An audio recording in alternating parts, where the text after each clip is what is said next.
Welcome to Sports Mecca, everyone. I'm Will Dowling, along with me is Mac Morey. And Mac, what a great week we just had with Tennessee football, getting the dub on the road, 30-24 against number 22 ranked Auburn. Mac, how about that game we just saw? Well, what a fun game, right? A big SEC win, what Tennessee exactly needed.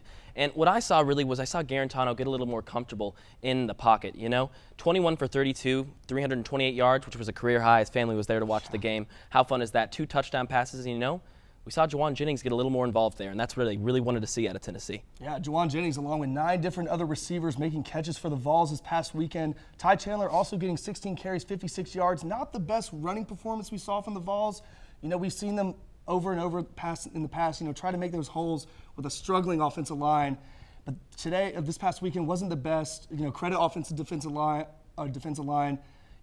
Plugging those holes. Marlon Davidson for Auburn, absolutely a stud in the middle of the part of the defense.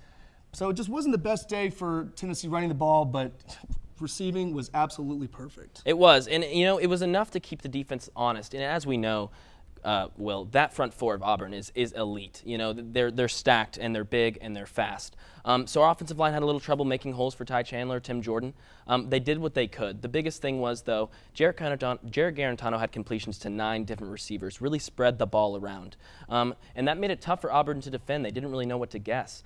Callaway had 2 receptions for over 50 yards, didn't quite get in that end zone. He hasn't gotten there yet, but that's what maybe Tennessee should aim for next week. And he made plays when it actually mattered. Moving over on the other side of the ball, we had the defense. Kyle Phillips, 9 tackles, a forced fumble at the end of the game that Alontae Taylor was able to scoop up and put in the end zone, put the Vols over with two touchdown lead. Third down defense was just absolutely great for this defensive talent. And, I just was really impressed with Kyle Phillips, who's been struggling to really find his edge as a Tennessee defender. And, what did you have to think about the defense? We finally started to play as a unit. It looked like Tennessee had their fundamentals down. Tackling looked better. They looked like they were getting 11 hats to the ball consistently. And, Jarrett Stidham, we finally gave him some havoc. 2 rookie cornerbacks, defensive backs, Bryce Thompson, played really well, and Jonathan Kongbo had a couple good plays there before he, got injured and will be out the remainder of the season with a torn ACL. But the defense finally looked like they were getting to the ball consistently. Yeah, and they were able to force turnovers that Tennessee's been looking for all season long. You force turnovers in the SEC West. That is how you win the game. Getting pressure on Jarrett Stidham, I've been saying it since last year. If you get pressure on Jarrett Stidham, you will beat Jarrett Stidham because he's not a quarterback that's good on the run. We've seen it in the past.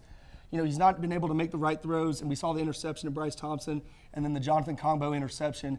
It was an absolute great day for this Vols defense, able to own the third quarter, and then the Vols offense responded on top of that with 14 points off turnovers, and that is exactly how you get the day done in the SEC West. And the Vols did it great, and it was just a great game to watch.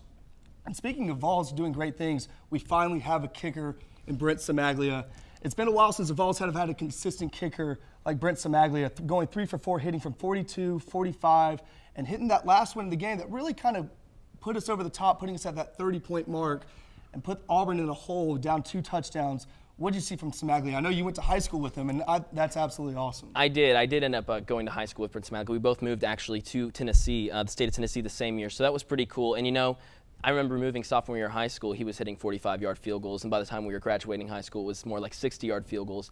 This guy has a huge leg, and he's consistent. His only problem in high school was that under pressure, occasionally he looked like to get a little out of sorts, but it did not seem that way in Jordan Air Stadium yesterday. Yeah, and then we talked about at the beginning, you have to get these points on the board as much as possible. We talked about it all season long on Sports Mecca. You have to get the points when it matters. And Tennessee in the past, with Aaron Medley, didn't have the best leg outside of 40 yards. So we see Cimaglia making from 42 and 45 in the SEC West. That is absolutely crucial. So moving on, let's talk about coaching a little bit. Tyson Helton, still a little frustrating on first down, running I formation. What did you see from Tyson Helton overall in the game besides, his greatness on third down? Well, it was predictability on first down, really. Rushing the ball too many times on first down. And, we gave Garantano so many chances, and it was weird that we didn't give him chances at the beginning of downs, like first down. Garantano could have done a lot of things, gotten the ball to Callaway more on first downs in those deep one-on-one situations. It looked like they were pressing us more on first and second down rather than third down. They used to drop back a little bit more, and that's when we would pass it. I just thought predictability on first down was the only problem. But, as I said, Tyson Helton still was able to spread the ball around, and where the Tigers defense just couldn't really find a couple players to pinpoint for focus because they were just spreading the ball around so well the whole time. Yeah, and spreading the ball around is the key to this offense, going in the I formation, going shotgun, going pistol formation, which is an interesting move and like a pro-style offense that Jeremy Pruitt loves to run.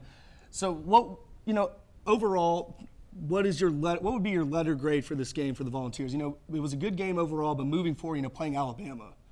Whew. We got to play Alabama next week, and what would be your overall letter grade and something we need to look forward to next week, playing an absolute dominant offense with Tua Tagovailoa? Well, as far as this week is concerned with the grade, I got to give us a B+ because of the way we came out. And forget the statistics. This team came out with heart and a will to win. We have not seen that from Tennessee for 4 quarters in quite some time, especially at an away game and an SEC team who's ranked in the top 25 in the country, has had some good games this season. For us to go there, it's got to be a B+, maybe even an A for me. But going next week into Alabama, Tua Tagovailoa, 21 touchdowns, 0 interceptions. And they've got, I'm pretty sure their second-string quarterbacks played a couple good games too, and Jalen Hurts. Fantastic quarterback Absolutely. too. We saw Tua Tagovailoa this past weekend ding up his knee a little bit, so that's something you want to look forward to this week if you're the Volunteers. Seeing if he's going to be 100% out there running around. But, I just don't see this Tennessee team putting up the same fight they did against Auburn this upcoming week against Alabama. it's such a toss-up, but I just want to see players like Garantano, Kyle Phillips, and now that we see Jonathan Kongbo tear his ACL, who's going to step up for the Volunteers and replace that side of the ball that Tennessee absolutely needs to stop Alabama's running game and get pressure on Tagovailoa? So on offense then, Will, in that Alabama game, what would you say is the main key or the main player that has to have an impact? Other than, Garantano, he is the quarterback. He's going to have a good game if they want even a chance to win. But at Neyland, what is it? A receiver? Is it Ty Chandler who's got to, dominate the ground? What is it? I got 2 players for you. I got tight end Dominic Wood-Anderson, and I also have Juwan Jennings. I absolutely think that Dominic Wood-Anderson, he has to be that player that can get through the middle of the field, that can absolutely run through blockers and be that key blocker for Ty Chandler, because we see Tyson Helton, he loves running that screen pass. And when you run that screen pass, you have to have all your blockers downfield, and a big guy like Dominic Wood-Anderson and Juwan Jennings blocking on that same side is absolutely crucial. With a tie defense that's a little suspect, we've seen them give up some points last week to Arkansas and Missouri the past couple weeks. So I'm really looking forward to seeing how the Vols react on offense after having such a good performance this past week. And one receiver that we finally saw get a little more involved in this week's game was Josh Palmer, and I was very excited to see that. Josh Palmer has been a little inconsistent for us, not really having any great games so far for the Volunteers. Saturday, I had 3 receptions for 84 yards. They hadn't really had any other games like that, especially in our SEC matchups. Against Georgia, he had 2 receptions for 4 yards. Against Florida, he had 1 reception for 15 yards. We just hadn't really gotten him involved yet. So, his only good game was against UTEP. I am looking to see Josh Palmer get more and more involved in that offense, and another good weapon for Jarrett Garantano to use. And it's a good player to complement Juwan Jennings. When you have Juwan Jennings as our number 1 wide receiver, he's going to be the one that gets the best corner. And so when you have a guy like Josh Palmer, who's the same size, same physicality, who can go up and get those big balls, and like Marquez Callaway, Josh Palmer, Marquez Callaway, and Juwan Jennings, both 6'3", 6'4" receivers, they're going to have to make the clutch play like they did this past week against Auburn. So moving forward, let's do a little pick 'em here. This one's so tough. Who do you have against Tennessee, Alabama? Tennessee gave me a pleasant surprise this weekend, and I don't think a lot of us expected for them to get the win against Auburn, especially in Auburn. That was a huge SEC win. But I'm going to make sure to be realistic here as a fan and as an analyst. I'm excited, and I think Tennessee's doing better things. But Alabama is just a tier above everybody else, and maybe 2 or 3 above where Tennessee is at right now. Tua Tagovailoa is an electric player. He has not even turned over the ball yet. He can do it on his legs. He can do it on the run, outside the pocket or inside the pocket. Tua Tagovailoa is a threat, and they have two running backs with over 400 yards rushing, and they're both averaging over 6 yards a carry. This Alabama offense is scary, and we haven't even talked about the other side of the ball. I just don't think that Tennessee necessarily has what it takes to get it done, even though it is at Neyland. I'm hoping that the first half will be close. Yeah, me too, absolutely, because I really want to see this Tennessee team put up a good fight against Alabama, because we haven't seen them do that probably since 2015 when we had the 19-14 game down in Tuscaloosa where Jalen Hurts scored that almost game-winning touchdown. But it was a great fight from these Volunteers, and I want to see them carry that fight over from Auburn to this week. Unfortunately, I think that Alabama's offense with Tua Tagovailoa and Jerry Jeudy, those two together, it's unstoppable. It really is. Jerry Jeudy is one of the fastest wide receivers I've seen in a long time with his physicality and his effort that he puts in.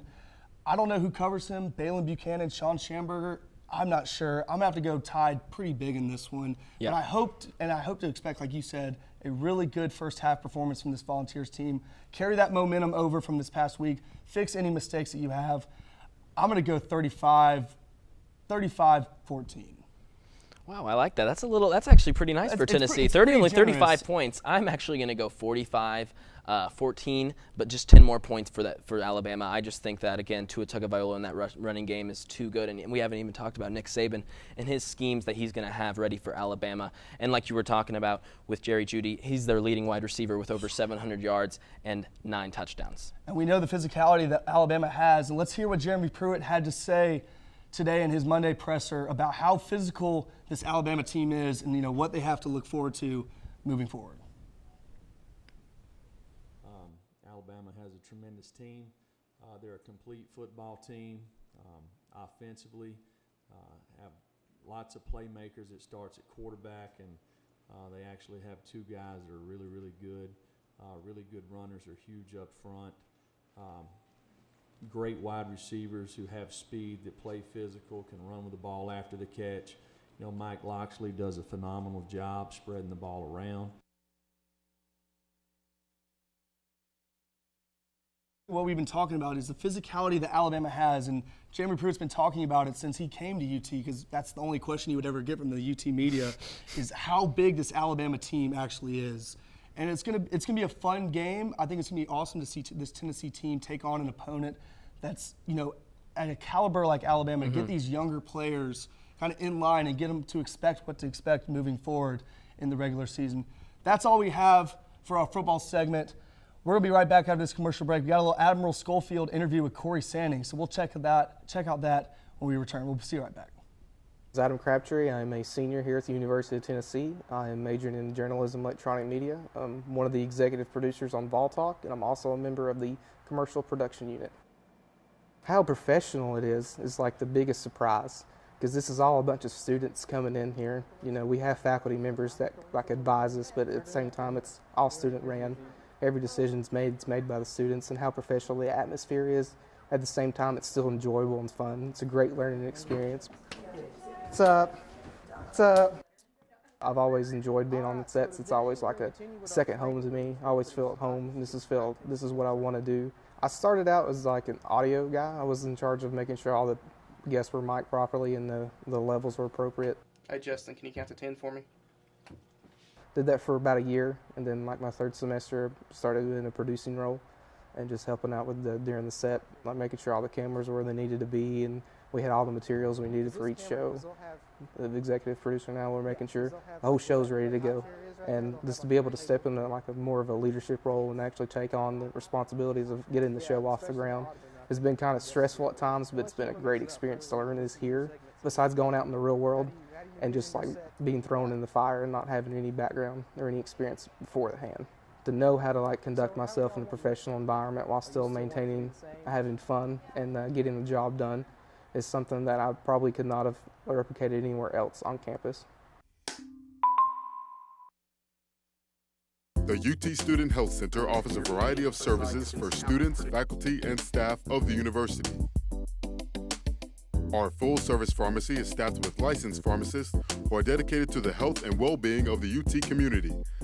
Located on campus across from The Rock, the UT Student Health Center Pharmacy provides the same services offered at large retail chains at your convenience. We accept most insurance plans, so you'll be able to purchase the medication you need for an affordable price. At the University of Tennessee, your health is essential. So come by our pharmacy and remember, a healthy vol is a happy vol. Welcome back to Sports Mecca. It's almost basketball time in Rocky Top, and man, isn't that exciting. Makes me so happy. Preseason ranked number 4 through number 6, around there. And man, you know, compared to football, this is going to be our most exciting sport to watch for the Volunteers. Our own Cory Sanning got to sit down with the all-SEC player, Admiral Schofield. Let's see what he had to say.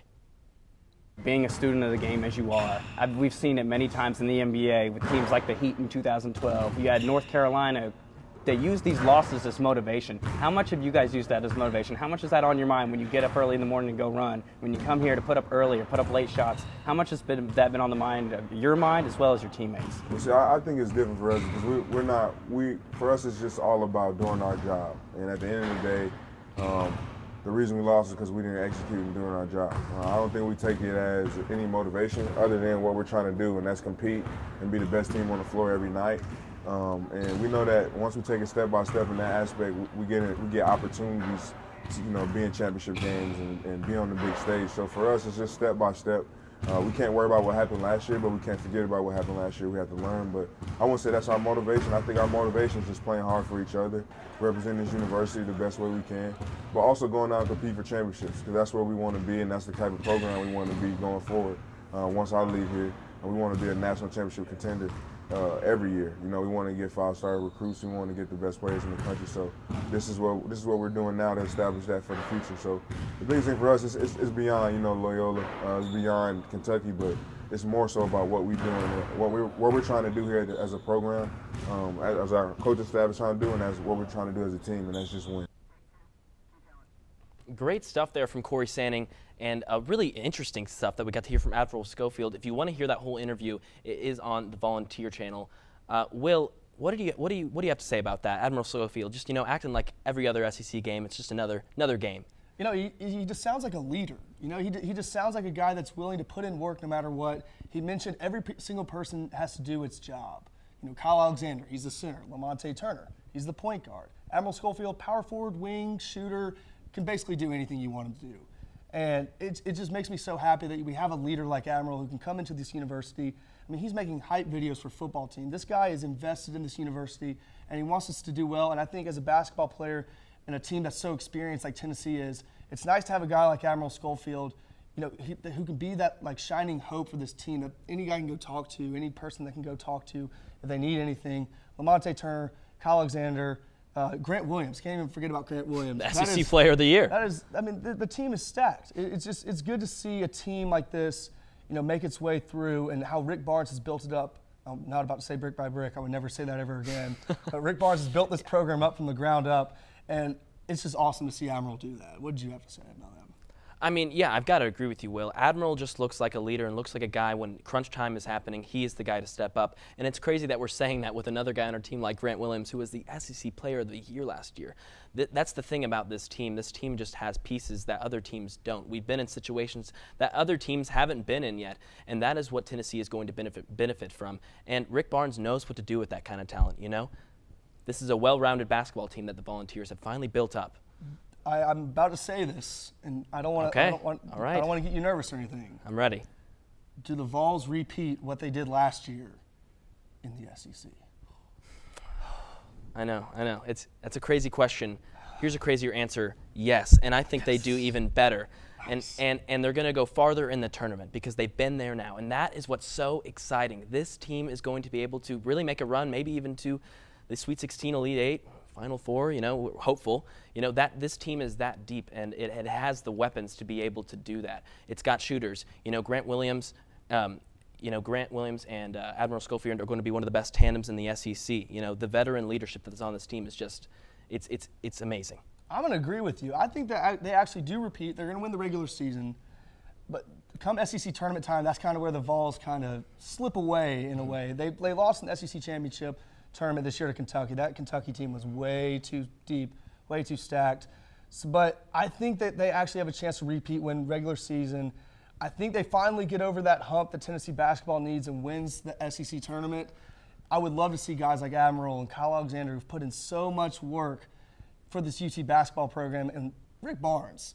He deserves it more than anyone. I was actually very upset that he wasn't National Coach of the Year last year from what he's brought this program over the course of about 4 or 5 years being UT's head coach. And it's just I really want them to do well. I want them to go all the way. I would say Elite Eight. Those are my expectations. Elite Eight and maybe a Final Four, depending on how the tournament goes. I mean, we saw the tournament last year. 16 seed being a 1 seed, so you never know these days. And then Loyola Chicago interrupting our run. So Elite Eight, Final Four, those are the expectations Vol fans should have everywhere. It's just going to be a fun season of basketball, starting off strong with a very stacked roster, elite roster. It's weird saying elite and Tennessee in the same sentence because it just doesn't happen, ladies and gentlemen. It's awesome to say elite in the same sentence, and that's what we hope Jeremy Pruitt does eventually with UT football this season. So that'll wrap it up for this episode of Sports Mecca. We will join y'all, or hopefully y'all join us next week as Tennessee plays Alabama. Anyways, thank y'all for joining us this week. We'll see y'all next time.